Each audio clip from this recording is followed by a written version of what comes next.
An anti-terrorist operation regime remains in place in the Russian capital, Moscow, after the Wagner paramilitary group aborted its revolt. The anti-terrorist regime was introduced in Moscow on Saturday, as Wagner's forces advanced on the capital. Moscow authorities also said that a day of work introduced to curb movement around the city on Monday would remain in place for security reasons. However, all restrictions imposed on highways in Russia have been lifted. In Rostov-on-Don, the situation around the headquarters of Russia's southern military district is reportedly calm, and street traffic has resumed. The Wagner group left the city late on Saturday after a Belarusian-mediated agreement with Moscow to halt a rebellion against Russia's military establishment.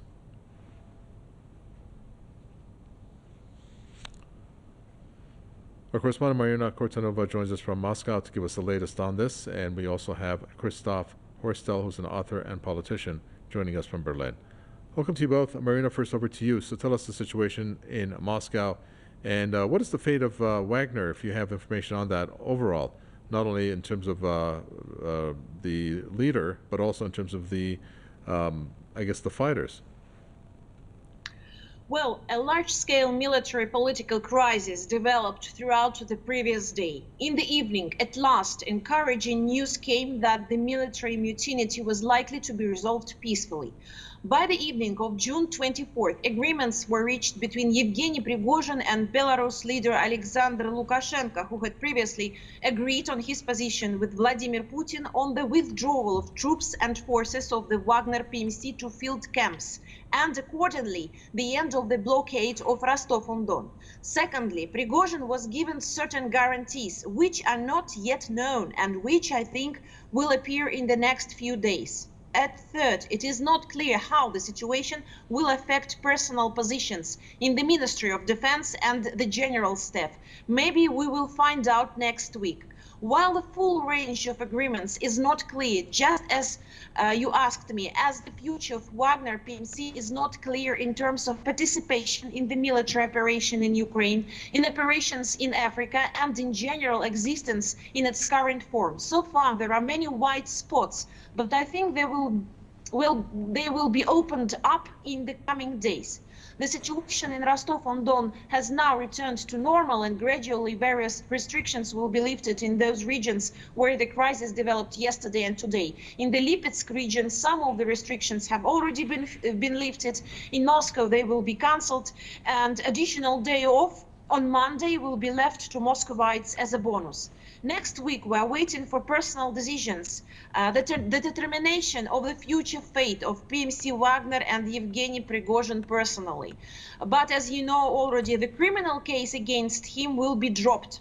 We are waiting for news about the leadership of the armed forces. Actually, there are gossips and circulating, and perhaps Vladimir Putin will also make a number of statements following this situation. It is worth saying big thanks to Alexander Lukashenko, who was able to act indeed as an intermediary yesterday, as knowledgeable people testify it was Lukashenko who conducted direct negotiations with Yevgeny Prigozhin and was able to get through to him. So today Lukashenko rendered Russia a significant service. We passed next to the very bad scenario. To some extent, everything ended well, but the situation itself, of course, is unacceptable. It was the result of a long unresolved conflict between the leadership of Wagner and the Ministry of Defense. The results did not please anyone here in Russia. Okay. In his confrontation with the leadership of the Ministry of Defense, Prigozhin went to extreme measures, in fact, raised a military riot. What did he expect? The maximum program is to raise other military units, where many are quite critical of the current military leadership, and also to raise the people. At least in the city of Rostov, where opposition sentiments are traditionally strong, and there is a kind of free Cossack opposition. But after the introduction of his troops to Rostov, and most importantly, after the start of the march in Moscow, Yevgeny Prigozhin began to understand that his troops were in tragic loneliness. No one was in a hurry to join them. No nationwide campaign against Moscow was possible. And in this situation, Yevgeny Prigozhin began a feverish search for a way out of the fatal impasse into which he had driven himself. Okay. Well, Christoph Horstel, we can talk about what happened yesterday. I'm not too sure if we should give that as much importance as to where things stand now moving forward. I mean, at this point, when you have the leader of the Wagner group, as they say, it's in exile, and you have the, I guess, the fighters. I'm not too sure if they're going to be merged into the army or not, because that was one of the points of contention there. But what's your reading into the way that this may have affected Russia in the sense in the battlefield, and how things are going to move forward from this point on? So the story, to my understanding, is a little bit more multifaceted than we think right now. In May, Washington Post wrote a piece that Prigozhin was offering information to the other side. And there's a lot of speculation around how faithful this man is to Russia.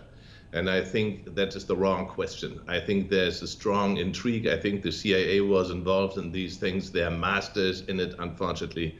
And people say, who are insiders and also have a close position to the Wagner group themselves, that a lot of agents were, how to say, detected in the course of these last hours, and that everything is clear with the Russian leadership, meaning President Putin.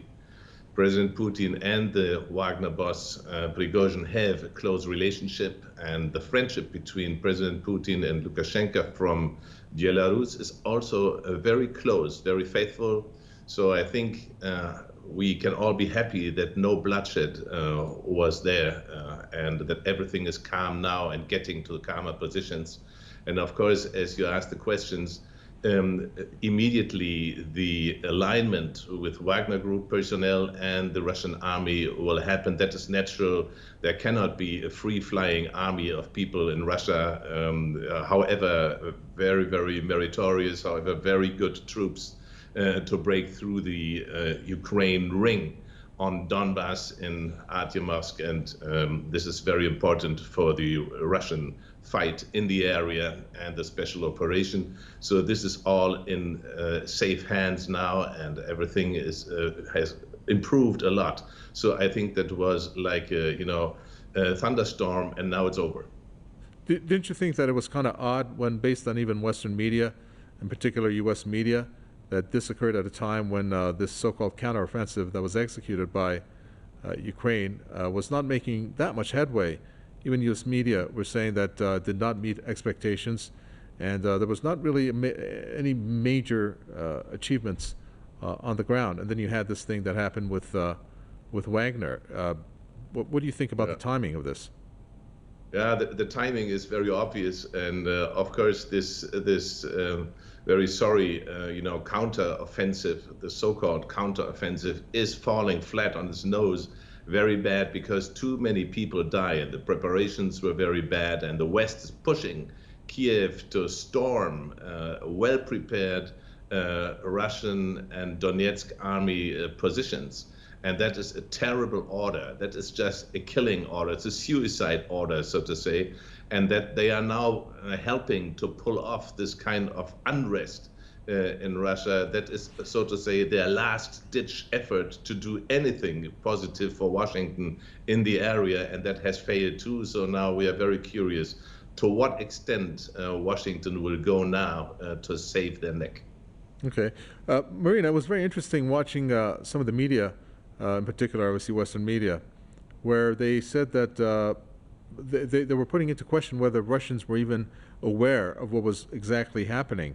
Russians within Russia, obviously, and Moscow in particular. If you can tell us, Marina, how Russians feel about what has happened, and where things stand right now in Moscow in terms of this counterterrorism, I guess, law that's still in place from what we understand. Well, it's now I can say it's such kind of a silence in media now, that after such an explosion of the previous day. But what can I say? To some extent, the Kremlin was, of course, ready for a peaceful resolution of this conflict, for which this rebellion was firstly an absolute surprise, because, of course, no one predicted it. And secondly, because from the first hours it became clear that this was a serious political crisis, a huge, for your understanding, a huge military unit, one of the best in Russia suddenly stopped following orders and announced a campaign against Moscow in order to arrest the Minister of Defense and the Chief of the General Staff, and thus refused to carry out the orders of the president. In this situation, in my opinion, the best and most elegant solution was found, the involvement of an intermediary, moreover, an intermediary in the person of the president of the closest and fraternal Republic of Belarus to Russia, to us, Alexander Lukashenko, who took on this mission and was able to reach an agreement with Yevgeny Prigozhin on permission this conflict. We do not yet know all the details of the contract, but I think we will find out very soon. The key here is that this agreement was extremely necessary for both parties and for the president of Russia, for whom it was important not to bring this confrontation to bloodshed. All the more so not to organize a military operation to eliminate such a well-deserved and combat-ready organization as Wagner PMC. But it was no less necessary for Yevgeny Prigozhin, who with his radical actions and ultimatums drove himself into a corner and as a result found himself in a completely hopeless situation. This gives confidence that the crisis will be resolved, and what will happen next, I think we will find out very soon, but the echo of this crisis will be long and apparently very loud.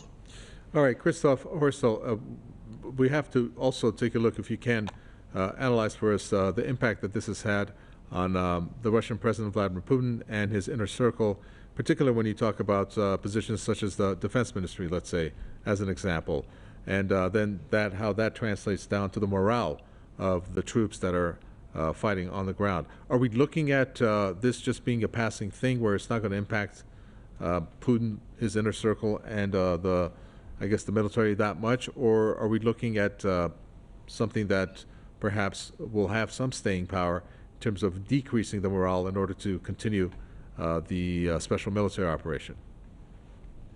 No, I see the whole event now, in fact, increasing the morale and showing the unity of the Russians. What a fantastic thing is this, that something like 24, 36 hours after such unrest breaks out, it will be calmed immediately and everybody feels now that was a really good solution. So what do we have here? We have this fantastic relationship between the two presidents, Putin and Lukashenko, who both solved this problem. It is very difficult, we all understand, to make offers to somebody who gets a little wild, yeah? And put that politically in a good place. But since President Lukashenko intervened and took the bad part of his Russian friends, unity could be, reinstalled very quickly, and that is a very happy situation. It shows the strength of the Russian society also, because, of course, we understand, we are friends of Russia, we watch what happens very closely, and we see there are some things in the Russian military which are not easily to accept, and it was President Putin himself who addressed that. How do they treat their young conscripts? That is a very tough life. We know this, that's all over the books and newspapers. So these are parts of the problems, and of course there have been mistakes in the past. There were reshufflements in the leadership of the army about the special operation and all these things. So things were not so easy, that is very clear. And of course it is the toughest task. If we understand, if you want to, destroy a country, you send your big bombers and you finish it in a few days for the Russian army, which is strong. But if you do not want to do that because there are relatives, friends, and family all over the place in Ukraine, and these are Russians, then the special operation comes in, and that is a very, very difficult and tough task to carry through. And in these special circumstances, of course, there must be friction inside the Russian army leadership. That is normal. So how the Russian people themselves in the streets, you could see the Wagner fighters go into a supermarket and buy themselves some food in Rostov-on-Don in the last hours. So the Russian people were very wisely, very reluctant to go to crazy action, and that helped. And that shows how strong the structure of the Russian people is, how strong the structure of the administration is. And President Putin himself, of course, has given himself a fantastic mark by asking or by cooperating with his friend in Belarus to solve the problem within hours. And I have to ask you this before I let you go, Christoph Horstel, and that is the statement made by the U.S. President Joe Biden when it came to Ukraine's membership to NATO, where he said that he's not going to make it easy for Ukraine to join NATO. I'm wondering why he would say that. I'm wondering what Zelensky thinks about that. Well, that's a different question now, and we have a very clear situation that the unrest within NATO to be in the picture, about the NATO membership of this special president who came by through a very strange, cooperation of secret services in the US, in Israel, of a TV series and things like this. So a make-up president, something like a fake president like Zelensky is, and then he wants into NATO. Of course, he has nothing to wish. It's Washington pushing this. Washington has pushed very hard. They have aligned with Canada and a few other guys, maybe London, to okay this NATO membership, but all the others were very, very reluctant, and there was, a split in NATO about this question. So Biden cannot insist without risking NATO's unity forever. So that is a very, very difficult situation. This is why he's so reluctant on pushing this NATO membership, which in fact the American deep state wants. They want that. They want to draw all of Europe, all their NATO allies in Europe into this dirty conflict. Thank you. Let me thank Marina Kortanova, our correspondent there from Moscow. Thank you, Marina. And Christoph Horstel, thank you, author and politician from Berlin. Thank you to you both.